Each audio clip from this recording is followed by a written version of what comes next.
The players have been practicing, and excitement has been building, and it's time we kick off the athletics episode of the Shades Cahaba Oral History Project. I'm your host, Sean Wright.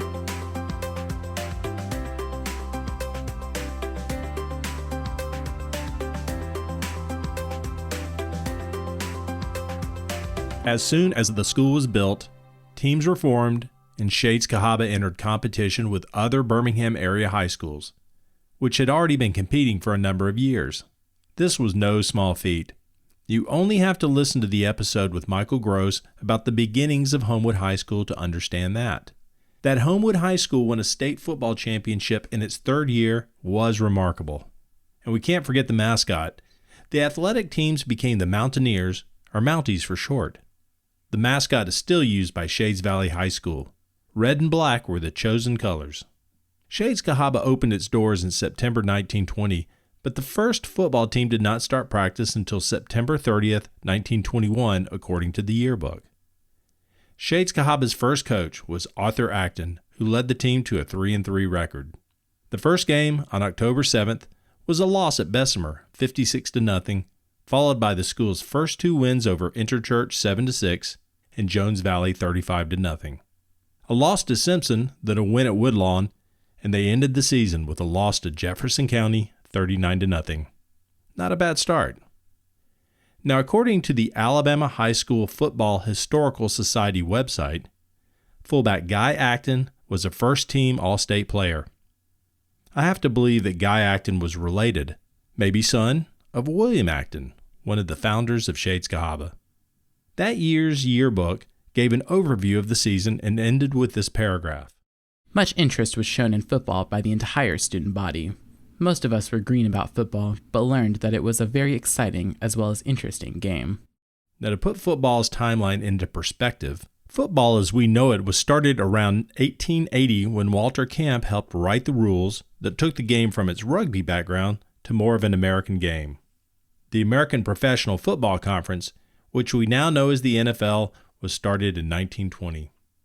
Arthur Acton, who we just mentioned, coached in 1921. W.A. Reeves coached in 1922. And Sumter Clark, better known as Sump, in 1923. Coach Clark showed up to meet his first and only team 2 weeks after fall practice had started. He greeted the team, had a hard workout, and then picked his team for the upcoming games. Now, before Sump Clark became a coach, he was a professional baseball player. He played left field with the Birmingham Barons for 3 years and the Baltimore team before coming to Shades Cahaba. After that 1 year, he went back to being a professional baseball player, playing for the Chattanooga Lookouts, becoming a manager for the Albany Nuts, and going back to play for the Toronto Maple Leafs baseball team. Stability came with Coach Aubrey Miller, who stayed for 3 seasons, 1924, 25, and 26. He was so well thought of by the students that knowing he was leaving, they dedicated the 1927 yearbook after him. He left for Greenville High School, where he coached until 1935, when he resigned to take a job as principal of Repton High School in Conecuh County, Alabama. In 1927, Sidney Malloy, a Birmingham Southern College graduate, came to Shades Cahaba to coach football, baseball, and teach history. His football team's record was 1 win, 15 losses, and 1 tie over 2 seasons. His first year saw defeats by 59-0, 71-0, and 87-0.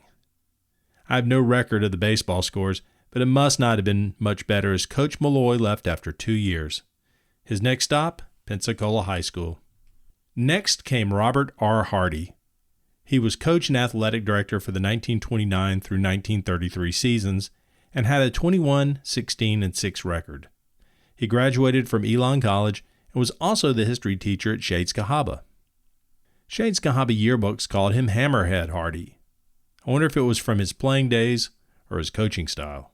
And the final coach at Shades Cahaba was Orrin P. Mitchell, better known as Piggy Mitchell, who coached from 1934 to 1949 and was also a teacher and assistant principal.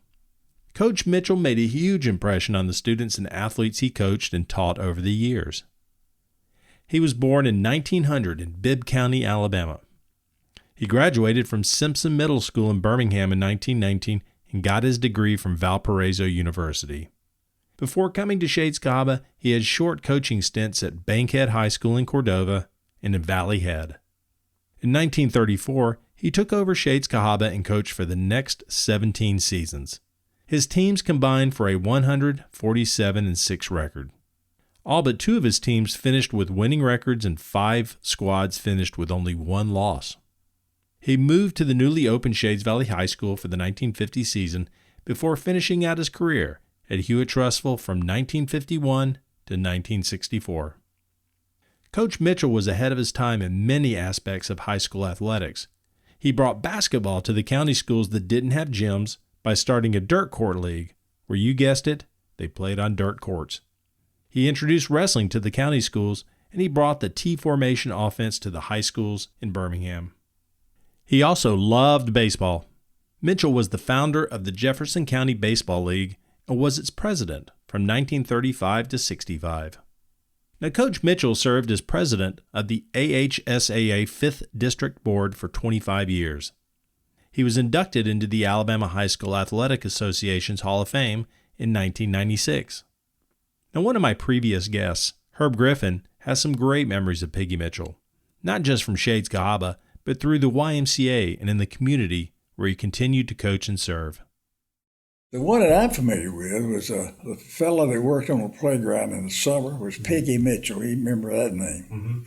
Mm-hmm. Okay, Piggy Mitchell worked with the boys on baseball, also football. Mm-hmm. Mostly he's a baseball man. He knew everything that you'd want to know about baseball. And he's the one that set up the city leagues and schools playing each other and had a tournament and so forth. Mm-hmm. And the East-West ball game, he was granddaddy of all of that. But anyway, we had a 17-year-old basketball team that was second to none. And about that time, I think we played one ball game. And he saw that we were superior to any team in the league. But he had the idea to start a dirt court basketball league for schools that didn't have a gymnasium. So that was Shades Cahaba. I don't remember all the names of the schools that participated in that thing. He knew nothing about basketball. Nothing. We laugh about it often. He took that team and played in 1948 and 49, and they went undefeated. He knew nothing about basketball, but he was a great coach. That was one committee I really enjoyed working on, worked with a fellow named Fletcher Allen. Coach Mitchell's family had called Fletcher because he was probably his best-known athlete at Shades Cahaba. Said, we want to get Dad in the Hall of Fame. Well, they were not interested. They went to the Alabama Sports Hall of Fame. Mm-hmm. They weren't interested in high school, anything with high school. They were interested in more college, right, professional, so forth. So Fletcher talked to Bill Legg, who ran the Alabama Sports Hall of Fame, found out, that we could get no help from him whatsoever. So we started working with these high schools in Montgomery. They had a high school. They were trying to set up a Hall of Fame. I think it was coaches and athletic directors Hall of Fame. Now, if you really want to get into the team's records, you can find them at ahsfhs.org. This stands for the Alabama High School Football Historical Society. Search for Shades Valley High School, and the Shades Cahaba records are there. The records are not perfect, but they're close. Now, we've talked a lot about football, but there were other sports at Shades Cahaba. Basketball got its start in 1921. Unlike the other sports, it seems the school may have struggled a bit, as the yearbook says, they did not show up as well as other teams, and they were scheduled against some of the strongest teams in the state. 1921 was also the first year of the Alabama State High School Athletic Association's first statewide basketball tournament in Birmingham. My grandfather played for the Greenville High School team in that tournament. The eventual winner was Central of Birmingham, one of Shades Cahaba's opponents that first season. Girls basketball also got its start in 1922. Miss Mary Spencer was coach. The 1922 yearbook described them this way. The team was composed of hard fighters, and a good team was the result of their efforts. Much pep was manifested by them as well as good work. It seems that basketball for boys and girls left the school not long after its start. The 1928 yearbook makes no mention of them. In that same 1922 yearbook, it says, The Shades Cahaba High School baseball team is the outstanding sport. It seems as if everyone knows about baseball than other sport, and our boys are just naturally good players. One of the players was Guy Acton, our all-state fullback from the football team.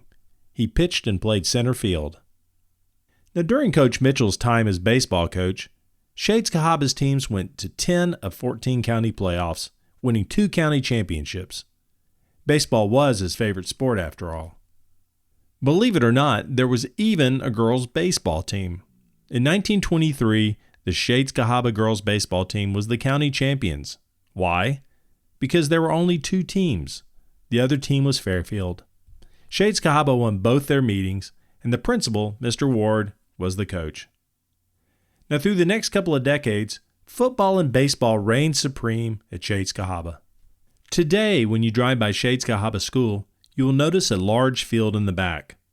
On school days, you may see entire grades of children running around the field and boys digging the dirt on the embankment next to Ponciana Drive.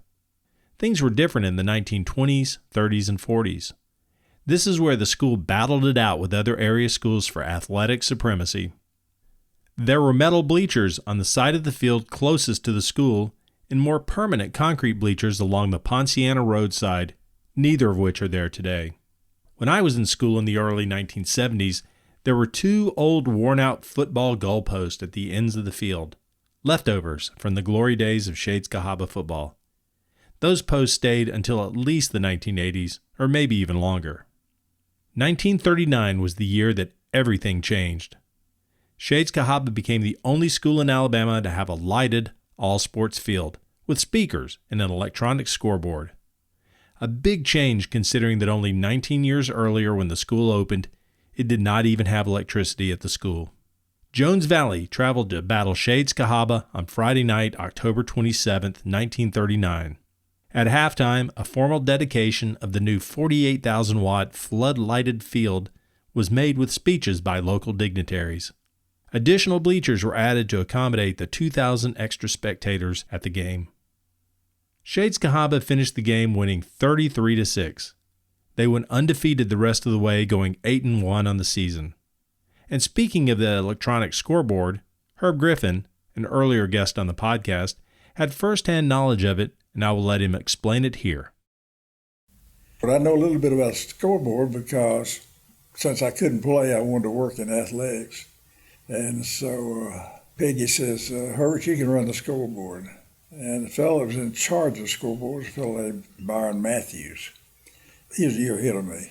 So that scoreboard was a wooden fixture, and it had bulbs screwed into the side of it. And on the end of that bulb, it had a switch like you'd click on a light, you know. Mm-hmm. So if a runner ran 10 yards, you flick all 10 of those bulbs and come on. Okay. Oh, so instead of a number 10, it's going to be 10 single bulbs. 10 single bulbs. So you have to do math while you're watching the game. Yeah. That's good. And where was the scoreboard located?